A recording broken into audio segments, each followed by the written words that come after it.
예수는 나의 힘이요 내 소망 되시니 예수께서 재림할 때 곧 영생 얻으리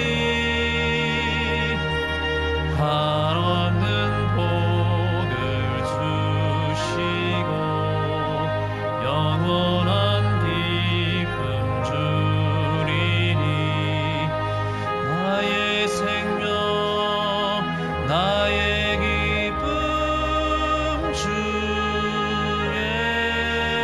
예수. 아버지 하나님, 안식일을 시작하는 이 시간에 살아계신 예수님을 만나게 하시고 예수님이 우리의 실제적인 도움이 되시고 힘이 되시고 우리의 삶에 가장 소중한 존재가 되게 해주시고 이 연말에 우리가 예수님을 소유하는 가장 복된 인생이 될 수 있도록 역사하여 주옵소서.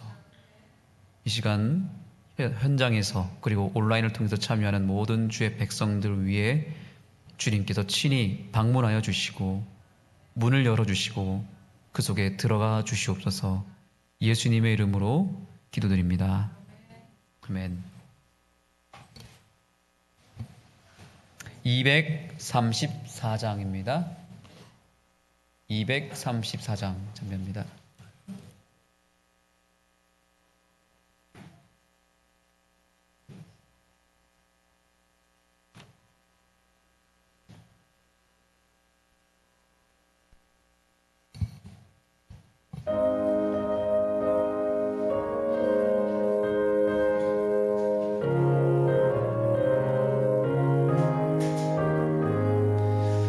예수를 더욱 배우고 받은 마음에 전하며 대속해 주신 사랑을 더 깊이 알기 원하네. 내 평생의 소원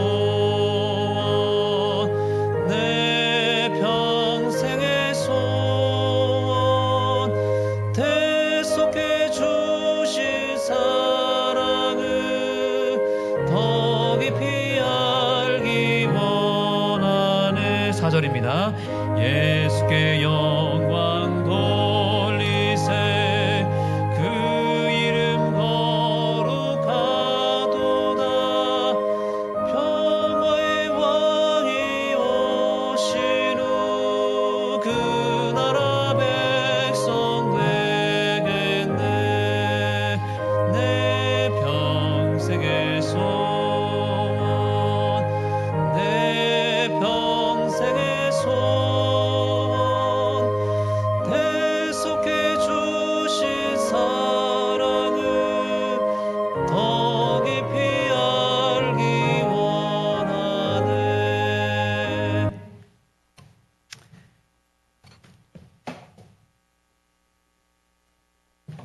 네, 날씨가 정말 추운 가운데서도 주의 성전을 찾으신 여러분들, 그리고 바쁘고 또 혹 아파서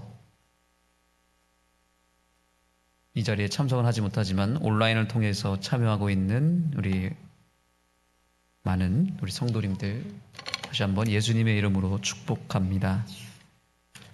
우리가 이번 주 교과를 통해서 두 인물에 대해서 우리는 살펴보게 됩니다. 빌라도라고 하는 인물과 막달라 마리아라고 하는 인물입니다. 예수님을 가까이 했고 예수님의 십자가를 똑같이 경험했지만 어떤 사람은 그 십자가를 통해서 오히려 멸망으로 더 향한 사람이 있고 그 십자가를 통과함으로 구원에 이른 사람도 있습니다. 똑같이 교회를 다니지만 이 교회를 다니면 다닐수록 믿음이 더 커지는 사람이 있고 믿음이 더 약화되고 오히려 무너지는 사람도 있습니다. 빌라도가 그랬습니다. 예수님을 면전에서 만났던 사람이었고 예수님의 십자가를 그 누구보다도 확실하게 보았던 사람이었고 그래서 그는 정말 구원을 안 받을 수 없는 상황 속에 있었지만 그의 잘못된 정신과 믿음 때문에 결국에는 십자가 앞에서 멸망을 당하는 예수님 앞에서 구원을 잃어버리는 역설적인 신앙의 형태를 오늘 우리는 교과를 통해서 만나게 될 것입니다. 그런가 하면 빌라도는 그 당시에 총독이었고 사람들로부터 총망받는 그 당시에 정치 지도자였습니다. 남성이었고 영향력 있는 사람이었습니다. 그런데 예수 앞에서는 무너졌습니다. 반대로 사람들에게 무시받고 천대받고 전혀 사람들 안에서 사회 속에서 영향력이라고 하는 전혀 없는 한 사람이 있었습니다. 바로 마리아라고 하는 사람입니다. 그러나 그녀는 한 가지 매우 소중한 믿음이 있었는데 그것은 예수님을 정말로 사랑했던 사람이었습니다. 예수님에 대한 간절함이 있는 사람이었습니다. 그래서 결국에는 빌라도와는 상극이었지만 정반대의 사람이었지만 가난했고 무시받았고 연약했던 사람이었지만 같은 십자가를 바라보고 빌라도는 멸망했지만 마리아는 구원을 얻었습니다. 오늘 저와 여러분의 신앙이 빌라도의 신앙이 아니라 마리아의 신앙으로 다시 한번 새롭게 함을 받는 귀한 시간이 되기를 간절히 소망합니다. 자, 일요일 소지로 가겠습니다. 진리가 무엇이냐라고 하는 부분인데요. 거두절미하고 여기 정말 제가 눈에 확 들어왔던 한 구절이 있습니다. 맨 마지막에서 네 번째 줄, 다섯 번째 줄에 보시면 빌라도는 진리가 무엇이냐라고 묻는다. 여기까지는 너무 좋았습니다. 그 다음 같이 읽어볼까요? 그러나 시작. 그러나 그는 대답을 기다리지 않는다. 기다리지 못했습니다.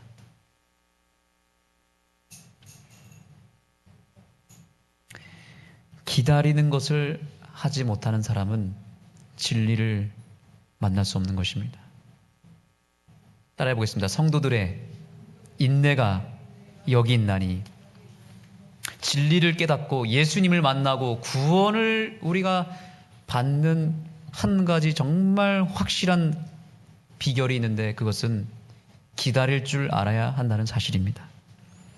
빌라도는 기다리지 못했습니다. 성격이 좀 급했던 것 같습니다. 그리고 너무 진리에 대해서, 구원에 대해서, 신앙에 대해서 너무 쉽게 생각했습니다.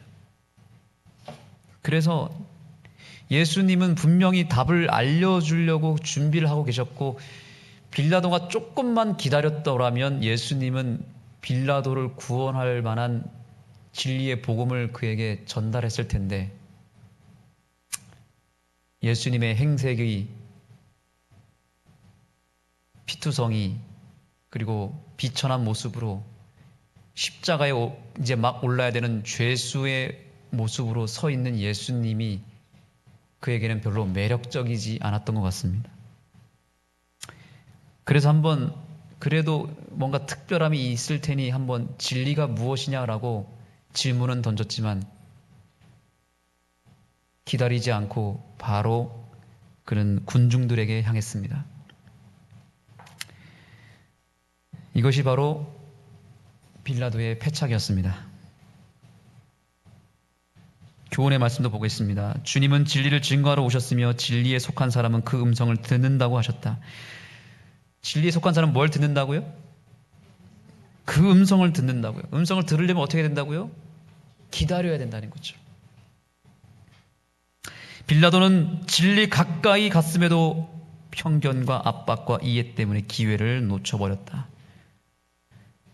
왜 기다리지 못했냐면 바깥에 워낙 소란스러운 얘기가 있었고 빨리 예수님 못 박으라고 막 군중들이 난리를 치니까 그게 더 급했던 거예요.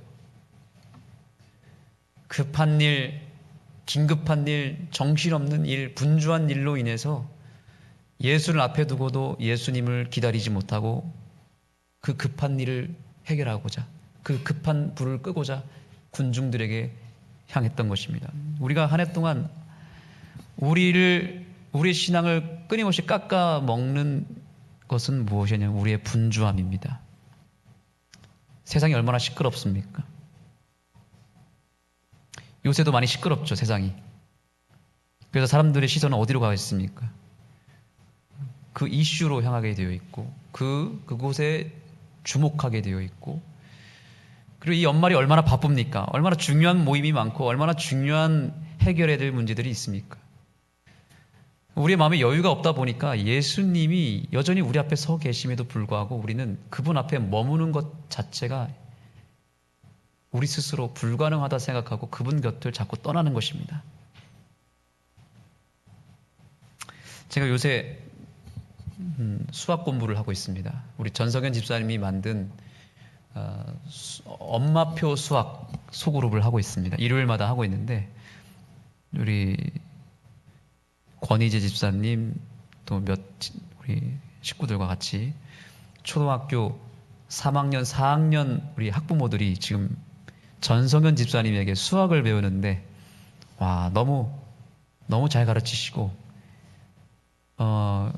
이분이 가지고 있는 노하우를 우리 자녀들에게 전수하고자 우리 부모들을 지금 가르치고 있습니다. 참 수학이 이렇게 재밌는 건지 이제 새삼 깨달았습니다. 그런데 초등학교 4학년 문제가 이렇게 어려운지 몰랐습니다. 야, 정말 왜 이걸 해야 되는지를 알려주면서 초등학교 4학년 문제를 딱 우리에게 펼쳐줬는데 이게 요즘에 가장 이제 아이들이 그래서 상위 클래스가 한다는 수학 문제를 딱 받아보는데 머리가 아프고 쥐가 나기 시작하더라고요. 와, 충격받았습니다. 근데 이런 문제를 초등학교 상위 푼다고? 이런 생각이 드니까 정말 절망이 생기고 와, 우리 아이들이 얼마나 불쌍해 보이든지 참 많은 생각을 요즘 하게 됩니다. 그런데 이제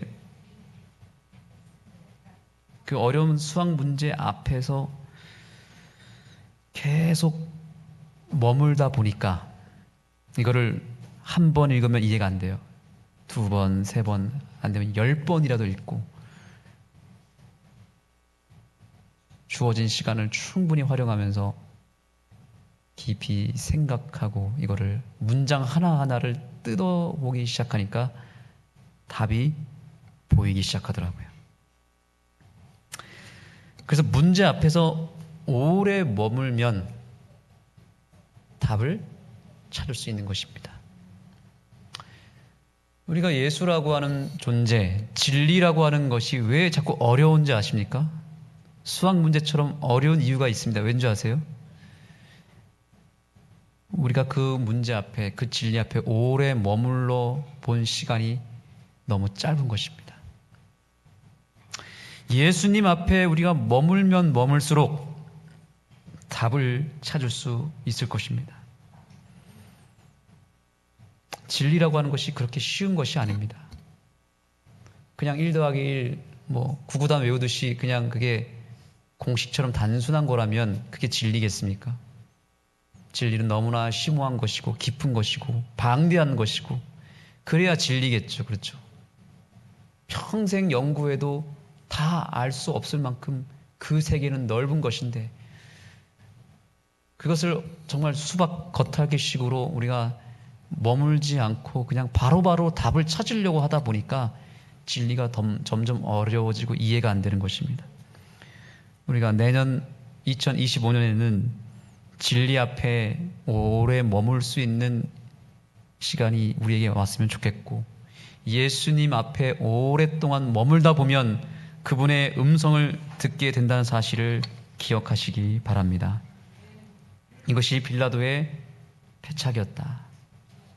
자, 다음 넘기겠습니다. 둘째 날입니다. 두 번째, 빌라도의 두 번째 패착. 그것은 그의 포기하지 못한 이기심과 욕심 때문에 그런 것입니다. 그는 예수님을 군중들의 그 분위기에 의해서 그냥 십자가에 넘겨버렸습니다. 그는 그의 명예가 더 중요했고 그가 가진 권력을 포기할 수 없었기 때문에 예수님을 죽일 수밖에 없었습니다. 저기 영감의 글을 보겠습니다.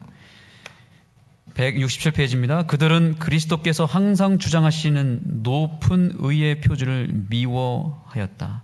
그들은 그리스도의 교훈이 결국에는 저희의 이기심을 폭로하는 것임을 알고 그를 죽이기로 결심하였다. 그분의 온 생애는 그들의 이기심을 책망하는 하나의 견책이었다. 그리하여 마지막 시험 곧 순종하면 영생을 얻고 불순종하면 영원한 사망을 당하게 될 시험이 저희에게 이르러 왔을 때 저희는 이스라엘의 거룩한 자를 거절하였다. 예수님을 십자가에 못 박게 한 것은 결국 무엇이었냐면 이기심이었습니다. 이기심. 여러분, 이기심이 얼마나 무서운지 아십니까? 이기심, 이 욕심이라고 하는 것은 얼마나 무섭냐면 예수까지도 십자가에 못 박을 만큼의 힘이 있다는 사실이죠. 우리가 오늘날 신앙생활을 한다 할지라도 우리 안에 있는 이기심을 해결하지 않으면 우리는 결국에는 예수님을 또 한 번 못 받게 될 것입니다. 이기심을, 즉 내 욕심을, 내 자아를 사랑하느냐 아니면 예수님을 사랑하느냐, 두 선택에 우리가 집중해야 됩니다. 이 이기심을 제거하면 예수님이 더 가까이 우리에게 임할 것입니다. 그러나 이 이기심을 제거하지 않은 상태로 우리가 예수님을 자꾸 만나게 된다면 그 이기심이 계속해서 점점 커져서 결국에는 예수님을 거절하게 되고 빌라도처럼 예수님을, 내 안에 계신 예수님을 쫓아내고 결국 그 존재를 내 안에서 삭제시켜버리는 그런 우를 범하게 될 수 있다는 사실입니다. 우리가 이 연말에 우리 안에 있는 그 이기심이라고 하는 더러운 죄, 욕심이라고 하는 그 죄를 이제는 우리가 내려놓을 때가 되었다라고 하는 사실을 기억하시기 바랍니다. 그 이기심이라고 하는 죄가 우리가 그 십자가에 예수님을 못 박았다는 사실. 그래서 그 찬미가 있잖아요. 그때 그 무리들이 예수님을 못 박았네. 십자가에 못 박은 우리의 죄는 2000년 전에 그렇게 예수님의 심장을 터뜨렸고 그분을 못 박게 한 죄였다는 사실을 이 연말에 꼭 기억했으면 좋겠습니다. 자, 두 번째 만나볼 인물은 바로 막달라 마리아였습니다. 자, 이제 예수님께서 죽으셨고 이제 무덤으로 예수님이 들어가셨습니다. 자, 그런데 먼저 우리 넷째 날부터 보겠습니다. 넷째 날, 빈 무덤입니다. 자, 여기서 우리가 좀 생각해 볼 포인트가 있습니다. 자, 제일 먼저 누가 도착했죠? 무덤에? 마리아가 도착했습니다. 이 예수님에 대한 갈급함, 절박함은 마리아를 따라갈 자가 없었습니다. 안식일을 다 보내고 나서 일요일 아침에 손살같이 달려갔던 사람은 바로 막달라 마리아였습니다. 그런데 무덤 안에 예수님이 계셨습니까? 안 계셨습니까? 안 계셨습니다. 예수님이 이미 부활하셔서 무덤에서 나오셨는데 마리아는 거기서 절망하고 웁니다. 예수님이 부활하셨다는 사실을 믿지 못했던 것이죠. 그런데 여기 이 저자가 의미심장한 질문을 던집니다. 자, 여기 진한 글씨 보이시죠? 마지막. 요한복음 20장 8절로 10절을 읽어보라. 얼굴을 덮었던 천이 개어져 있었던 것은 무엇을 의미하는가? 무엇을 의미하죠, 여러분?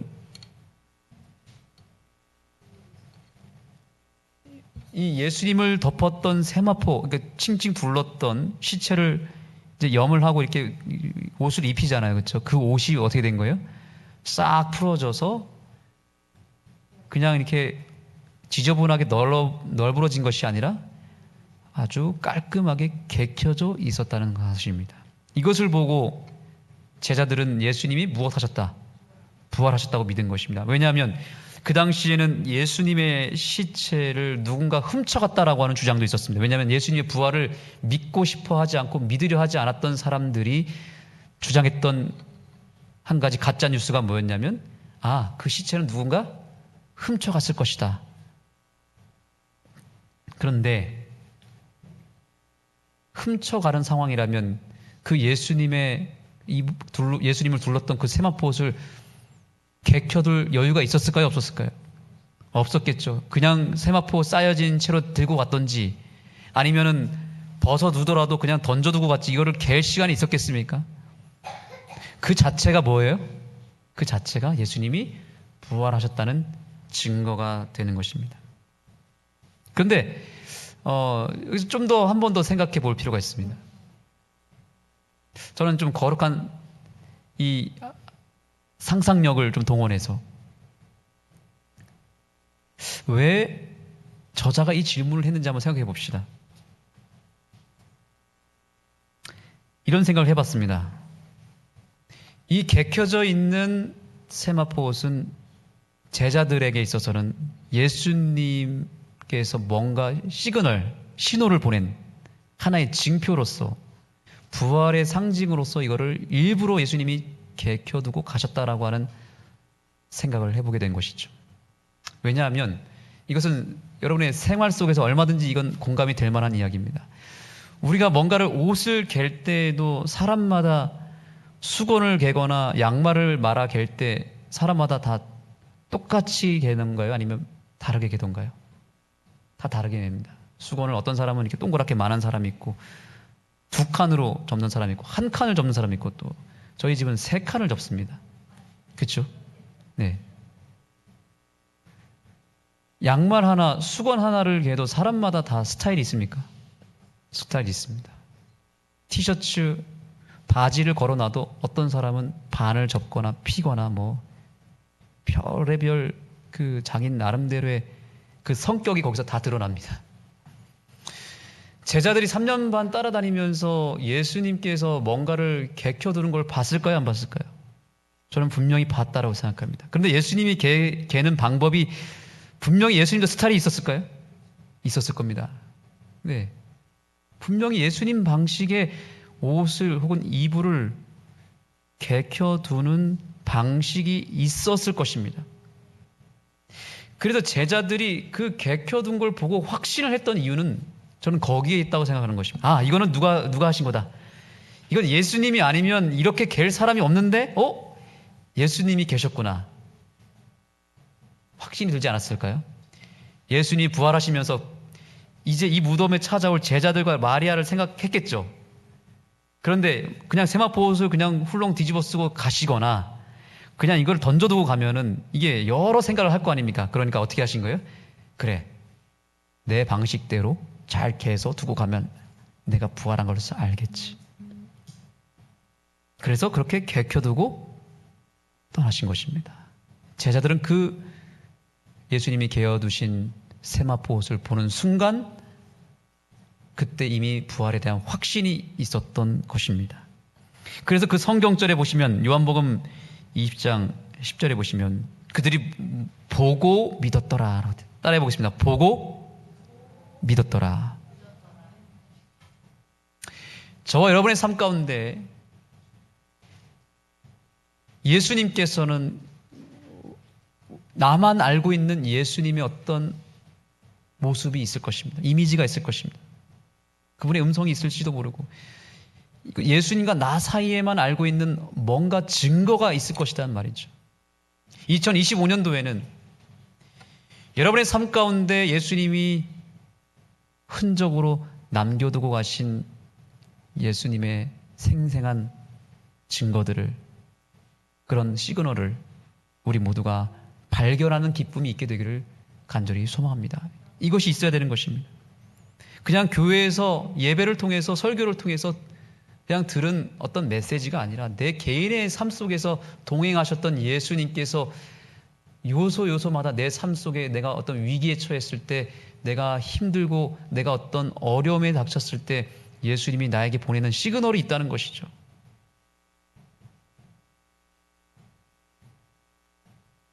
그래서 예수님의 흔적을 보고 믿는 거룩한 역사가 우리 모두에게 있게 되기를 간절히 소망합니다. 마지막 목요일 서지입니다. 여전히 마리아는 예수님의 부활을 믿지 못했습니다. 제자들은 그 세마포를 보고 어느 정도는 예수님 부활하실 수도 있었겠다라고 하는 생각을 했지만, 마리아는 어땠습니까? 마리아는 그 모습을 잘 못 봤겠죠. 여기서 벌써 차이가 있는 거예요. 3년 반을 따라다닌 제자들이 그래도 예수님에 대해서 더 많은 걸 알고 있었기 때문에 그 확신의 정도가 달랐겠죠.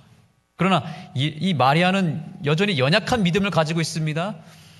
예수님을 잃어버렸다라고 하는 그 절망감 속에 눈물을 흘렸다라고 말하고 있습니다. 그런데 놀라운 사실은 예수님께서 부활하시고 나서 빨리 하늘, 그 아버지 하나님이 계신 곳으로 승천하셔서 그분의 부활하신 몸을 보여줘야 하는 상황 속에서 예수님이 올라가기 전에 누구한테 먼저 나타나셨어요? 마리아에게 먼저 나타나셨다는 사실입니다. 이렇게 생각하시면 됩니다. 예수님이 이제 왕이 되신 거예요. 부활하셔서 사단을 이기고 이제 온 우주 앞에 예수님이 다시 왕으로 즉위하시는 예수님 복귀식이 하늘에서 열리는 성대한 순간에 지금 맞닥뜨린 상황에서 예수님이 그거를 뭐 하시고요? 잠깐 제껴 놓으시고 누구를 먼저 만났다고요? 마리아를 만났다라고 하는 사실입니다. 정말 저는 여기서 감동을 받았습니다. 예수님은 오늘날 예수님을 잃어버린 것에 대한 상실감을 가지고 예수님을 다시 되찾고자 하는 그 간절한 마음을 갖고 있는 그 한 사람의 믿음을 가장 중요하고 소중하게 여기신다는 사실을 기억하시기 바랍니다. 그렇기 때문에 예수님이 열일을 제쳐두고 아무리 중요한 일이 있고 아무리 바쁘고 아무리 큰 일이 있다 할지라도 그 모든 것을 잠깐 뒤로 미뤄서라도 누구를 먼저 찾으신다? 예수님을 정말로 만나기를 원하는 그 한 사람을 먼저 선택하신다는 사실입니다. 너희가 나를 찾고 찾으면 나를 만나리라. 주님의 약속입니다.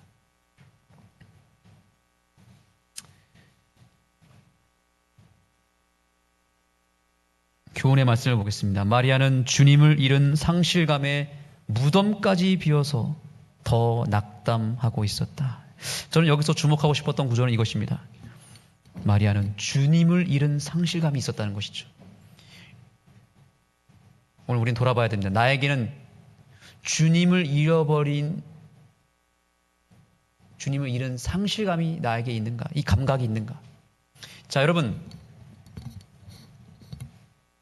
돈을 잃어버리면 상실감이 큽니까? 세금 폭탄 맞고 그죠? 벌금 물어내고 지갑 잃어버리고 이러면 상실감이 큽니까?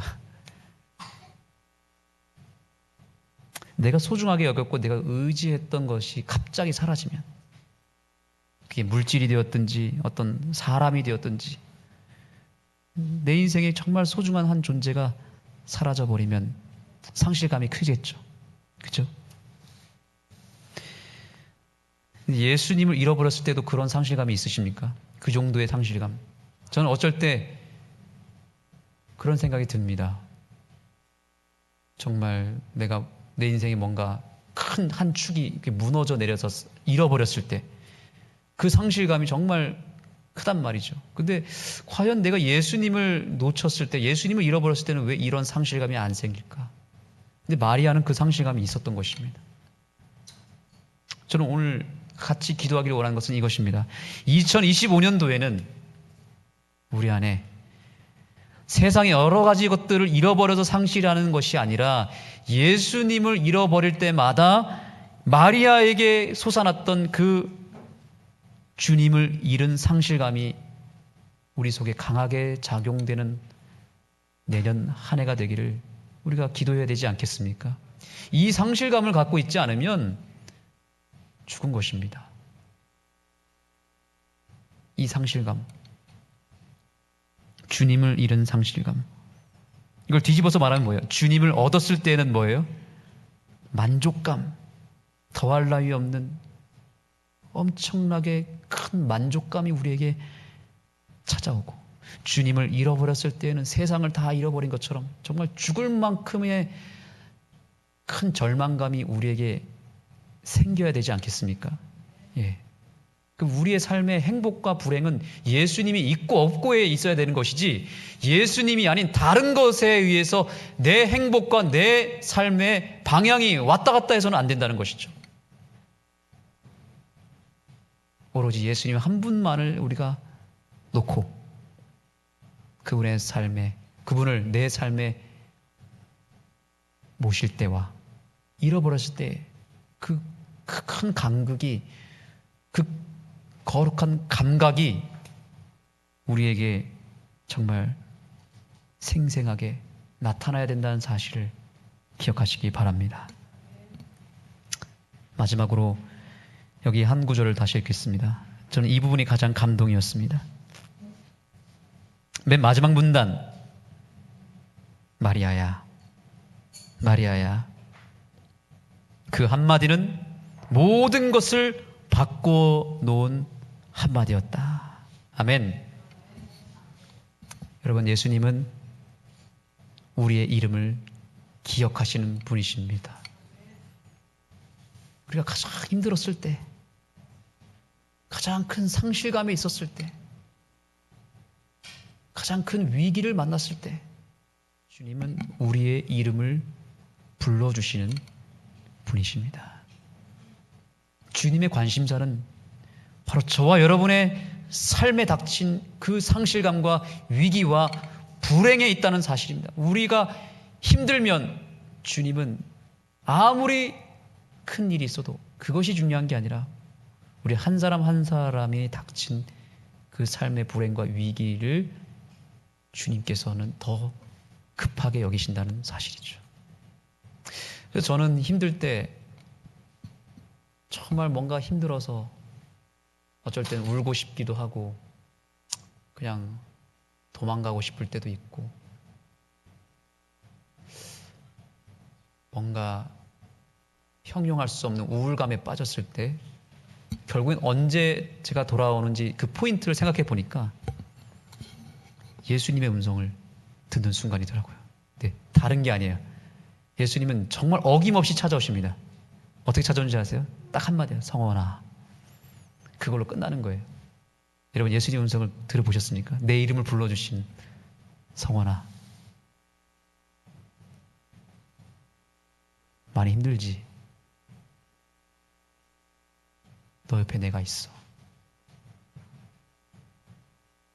예수님이 지금 마리아를 다른 말 하지 않고 뭐 한 거예요? 마리아야. 우리가 2025년을 살아갈 때 누군가 내 이름을 이렇게 정말 사랑스럽고 나를 정말 품어주는 어투로 따뜻하게 불러줄 수 있는 사람이 내 주변에 많이 있으면 행복하겠죠. 그런데 그런 사람이 전혀 없는 상황 가운데서도 우리는 누가 있음을 기억해야 됩니까? 내 이름을 오늘도 나에게 불러주시는 예수님. 저는 이런 예수님을 믿는다는 게 너무 큰 축복이라고 생각합니다. 성원아, 그니야. 네. 장로님 죄송합니다. 경수야. 이럴 때 한번 불러보죠. 언제 올라오겠습니까? 예. 그래서 저는 이번 주에도 그런 음성을 들었던 것 같아요. 성훈아, 너는 끝났다고 생각하니? 너는 실패라고 생각했지만 너가 생각하는 그 실패는 실패가 아니야 라는 얘기를 예수님이 들려주시더라고요. 그래서 깜짝 놀랐습니다. 그렇구나. 결국에는 우리가 그 예수님의 음성을 듣고 다시 일어서는 것이 중요한 것입니다.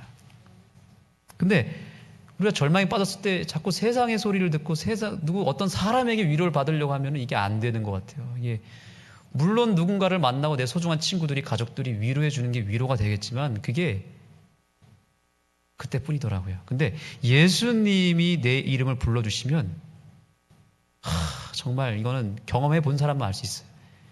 마음속 깊은 곳에서부터 그 평안함의 물줄기가 샘이 터져 나오면서 기쁨으로 이게 바뀌면서 이제는 그 문제가 더 이상 문제가 안 되고 내 인생의 밑거름이 되는 순간이 예수님의 음성을 듣고 기뻐하는 순간이 되는 것입니다. 이제 기도하는 시간을 갖겠습니다. 여러분, 먼저 우리는 예수님께서 내 이름을 부르시는 그 음성을 먼저 들어야 될 것입니다. 그리고 우리는 그분 앞에 나아가서 무릎을 꿇고 그분의 품 안에 거해야 될 것입니다.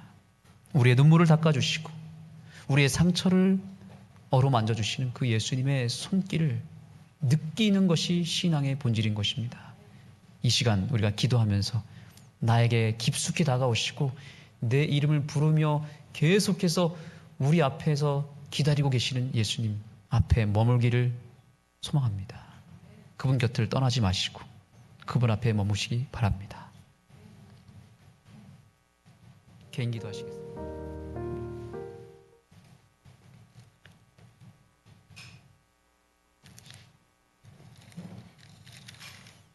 함께 기립하시겠습니다.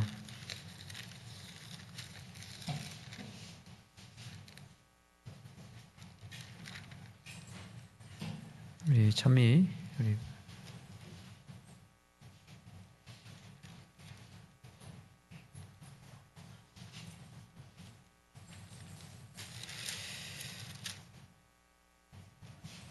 준비하겠습니다. 420장입니다.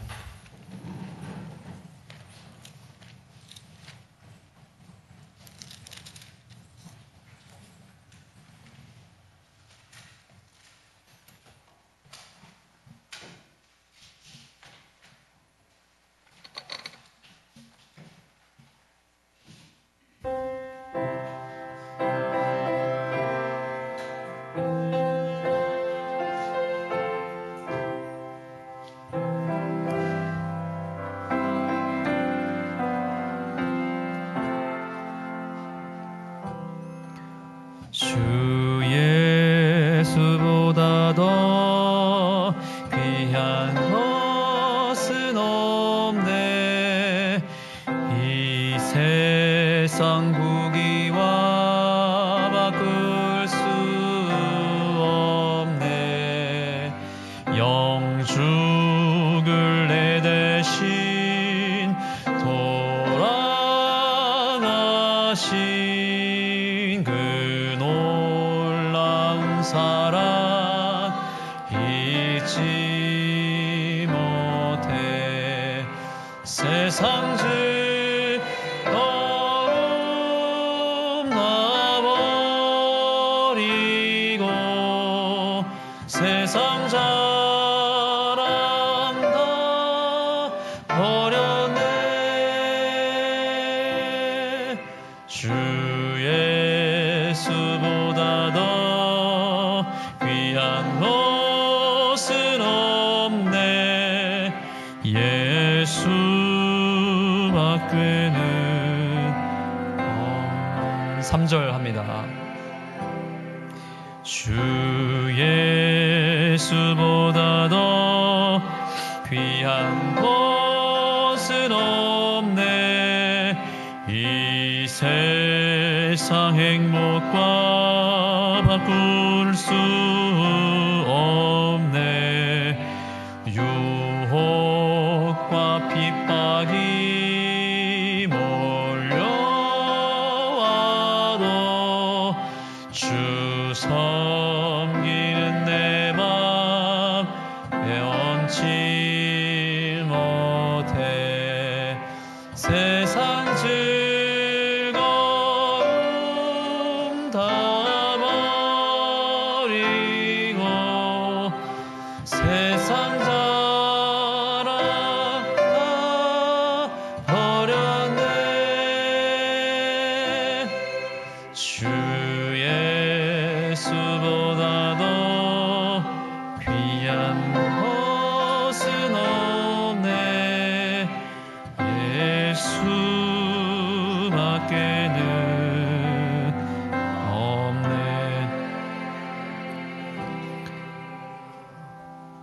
아버지 하나님, 저희는 정말 큰 죄인입니다. 저희는 너무나 부족하고 저희는 또 넘어졌습니다. 그러나 우리가 넘어질 때마다 가장 안타까워하시는 분은 주님이시고, 우리가 절망에 빠지고 위기에 봉착했을 때마다 가장 고통스러워하는 분이 주님이심을 저희가 기억하게 하여 주옵소서. 그래서 우리의 고통과 우리의 그 죄를 해결하시고자 가장 먼저 달려오시고 우리의 이름을 불러주시는 주님의 음성을 듣는 이 안식일 되게 하여 주옵소서. 예수님의 이름으로 기도합니다.